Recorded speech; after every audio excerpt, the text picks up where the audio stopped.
In this video, I'm going to go over the comparator interface for sorting lists with custom class objects.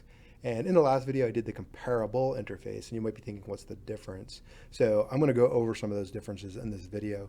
And you certainly didn't have to have watched the last one to see this one. I try to keep the videos independent. So I have I'm going to go save this. I have my project 17, comparator. It's got one package, it's got one class. It's the application class with the main method. So we're going to make a custom class so we can do some sorting on it, sorting with our lists. Let's go to right click on your package, new, class. I'm going to call this Bigfoot Hunter. Bigfoot Hunter. So we have this paranormal database going, and we have Bigfoot Hunters. We're going to have a private int ID, a private string name, private int number of sightings. All right, let's go to down here, right click, source, generate constructor using fields. Hasn't caught up yet. Go ahead and save it if that happens. Right click, source, generate constructor using fields. There we go, all three are there. Generate. There we go, add a space. Now I need getters and setters. So in the comparable I did not, but I would have added them anyway. So let's add getters and setters. You have to have getters and setters. There we go, add them all. There we go, getters and setters. So now we can get our private data and we can set our private data. All right, and we're going to right click, source. Where's my source? There's my source. ToString, we need a ToString. And that looks good. Yep, fields, ToString. And let's go ahead and add a comparable interface, right? This is not the point of this video. We're doing comparator, but I want to show you the differences. So I'm going to say comparable and Bigfoot Hunter. Alrighty, Bigfoot Hunter's complaining. Says, hey, you implemented comparable, you need to add unimplemented methods. Go down here. We got to compare to.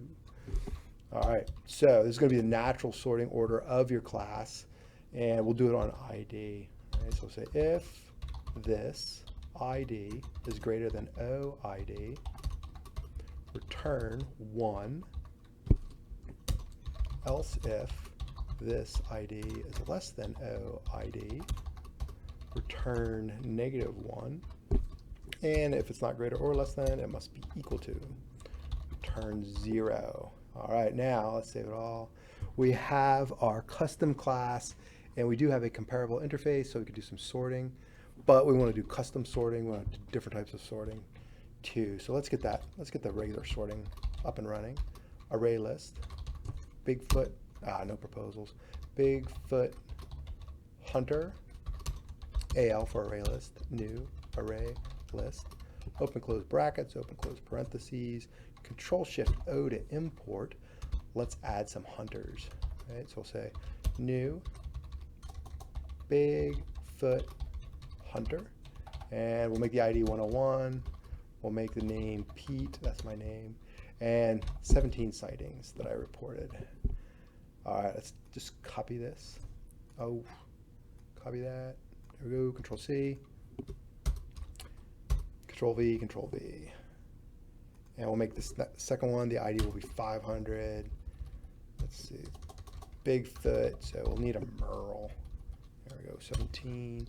And then this one, let's make this small. Let's make this an amateur Bigfoot hunter. Call him Ed. And his ID, let's make it 200. There we go. So we got some people, we got some hunters loaded into our array list.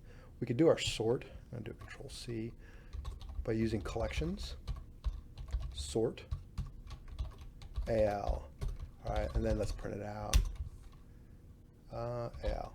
I need to do a Control-Shift-O or hover over and just import our collections. There we go, looking good.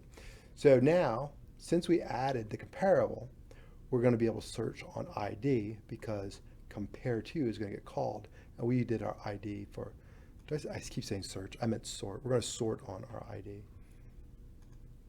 There we go. And 101, 200, and this one up here, is 501.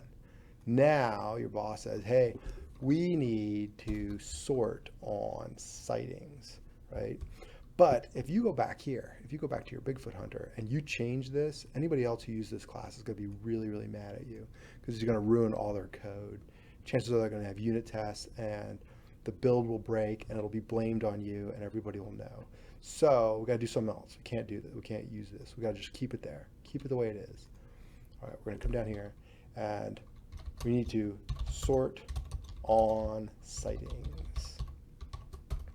So let's go over here to our package, right click, new, class, and I'm going to call this Bigfoot Hunter Sightings Compare.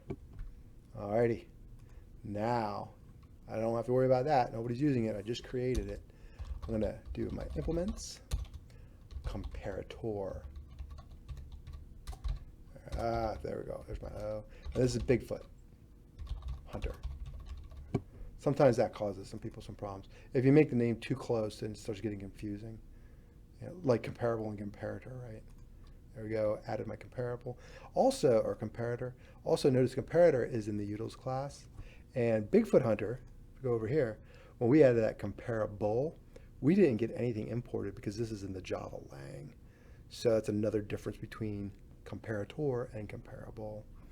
But the big difference is you can just add these to other for other searches, right? So this is complaining. We don't have to type anything yet. We just add our unimplemented methods.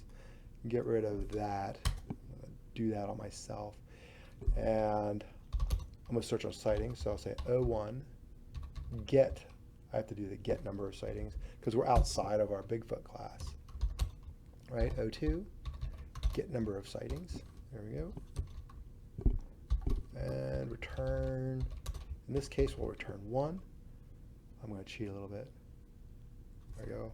Copy. Ooh, I should have got that parenthesis too. Else, paste. There we go. And I'll just change this.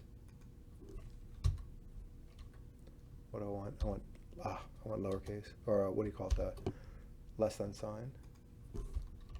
Return -1. And then if it's not greater than, if it's not less than, it must be equal to. All right, now we got this. We're not going to mess anybody else up. We can search on sightings. Application, collections, sort. I hate when it does that. Sort AL, but we're going to add a object from our class BFH sightings compare. Nice. Take this, Control C, Control V, and let's run it. Boom. Look at that. Sightings 5. Bigfoot Hunter Ed. He only got 5 sightings. We might want the biggest, right? So we're gonna ask the boss, hey, do you want to increasing or decreasing? And he says, I don't care as long as I get the results. So what I can do here is I can say, go to my, I stalled there for a second. I'm just going to do this, negative, and there we go. So you can do it that way, or their sorting does have a reverse order that you can use, but this is perfect. There we go. That makes more sense. I want 57. I want 17. I want it like that. Yeah, all right. So we're good. We got our comparator, right? We got a comparator and our comparable. So if we wanted to change comparable, we'd have to modify our class. If we want to change this to the name, we just add another one. We'll say BFH name compare. And then we could do that just as easily. It wouldn't mess anybody up. All right, so I hope you understood that. I hope I was clear enough. And let me know if you have any questions. I will see you in the next video.